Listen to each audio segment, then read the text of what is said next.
The Goosebumps 2015 movie, I'm going to rate it a 6 out of 10. First of all, because it's a pretty average movie. I mean, it does what it needs to do. And second of all, pure because of nostalgia. I mean, I'm a 90s kid and I love Goosebumps. So, the nostalgia plays a part in rating this movie. And I think, like most 90s kids, I think everybody's familiar with the Goosebumps series, the books and the TV show. And I'm pretty sure most of us would like to see Goosebumps make a return in terms of movies. And here we are. We have Jack Black playing R.L. Steen or R.L. Stein. And I mean, I really hate Jack Black. I can't stand the dude. But in this movie, he actually does a pretty decent job. He's doing a very good job, actually. And yeah, the idea for this movie, it's quite clever. It has part nostalgia and a lot of chaos. And this movie actually works better than I was thinking it would do. I mean, it's better than I thought, really. So the plot setup is very simple, very similar to most of the Goosebumps books, to most of the Goosebumps TV episodes. We have Zack, a teenager who moves to a new town. I mean, that sounds familiar, right? And he befriends a mysterious neighbor named Hannah.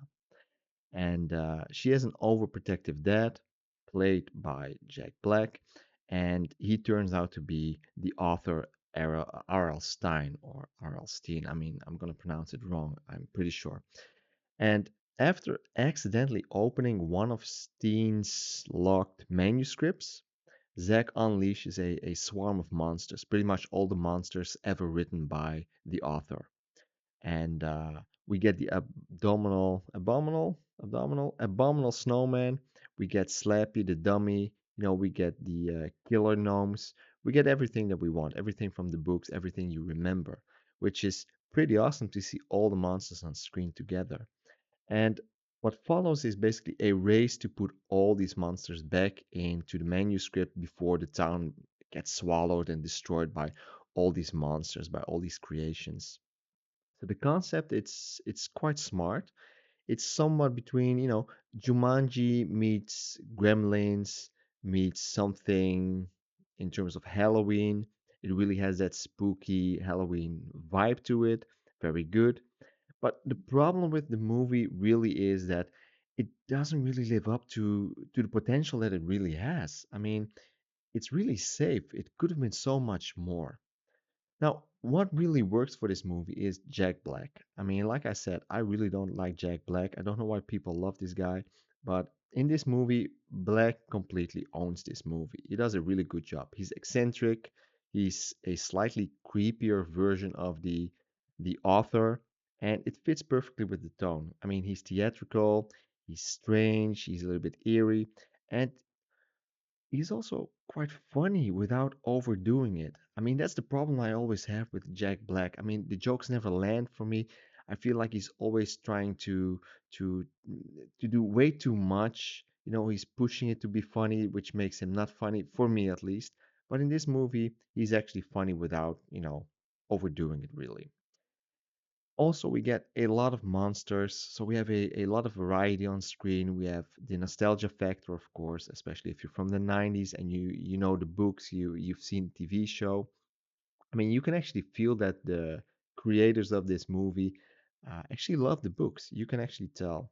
I mean, all the creatures have personality. I mean, the gnomes, we have a werewolf, we have Slappy the dummy.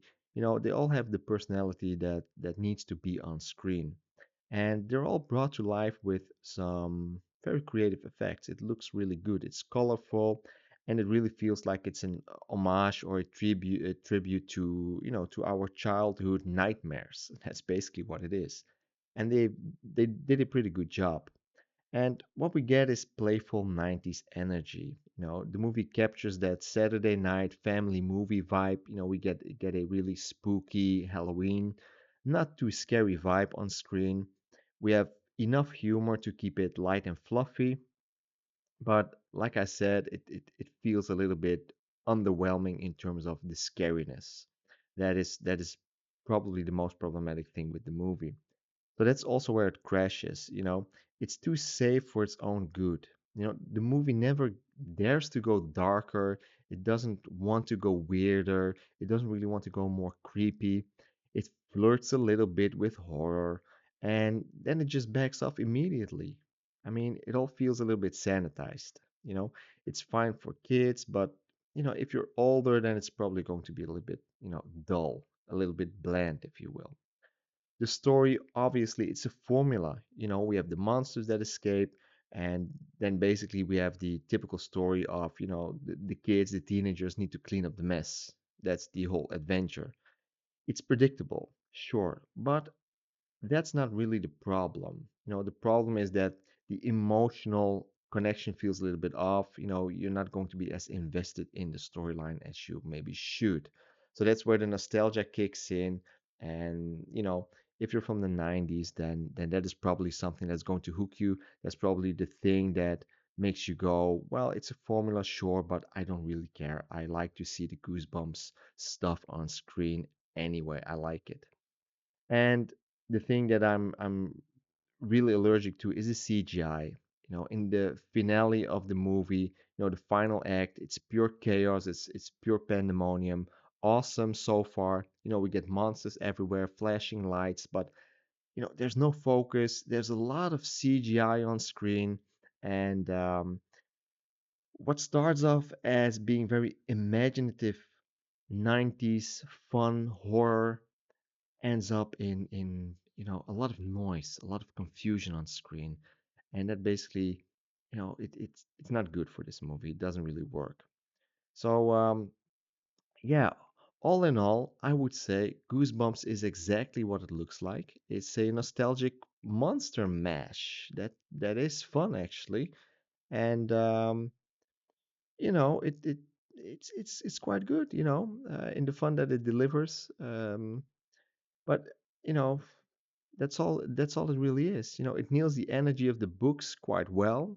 It delivers enough of a spooky, fun type of vibe, you know, especially in terms of Halloween. If you want to get down and watch a movie with the family, it works because it's safe enough. You know, for adults, it's probably too predictable and too dull. And it looks a little bit too polished. You know, if you've ever seen the TV movies or the TV show, then it looks a little bit more gritty. It looks a little bit more dark. And in this movie, it feels a little bit too colorful and a little bit too fluffy, too light, maybe. And I think they should have gone like 2 or 3 levels more dark. You know what I mean? So yeah, it should have been more scary. Overall, I would say it's a fun Halloween watch, um, but don't expect to get the actual goosebumps. You know, it's the nostalgia that really tricks you into, you know, liking this movie more than what it really is. So therefore, I'm going to give it a 6 out of 10. So let me know what you think of this movie. I hope you enjoyed the review, and I'll talk to you next time. Bye bye.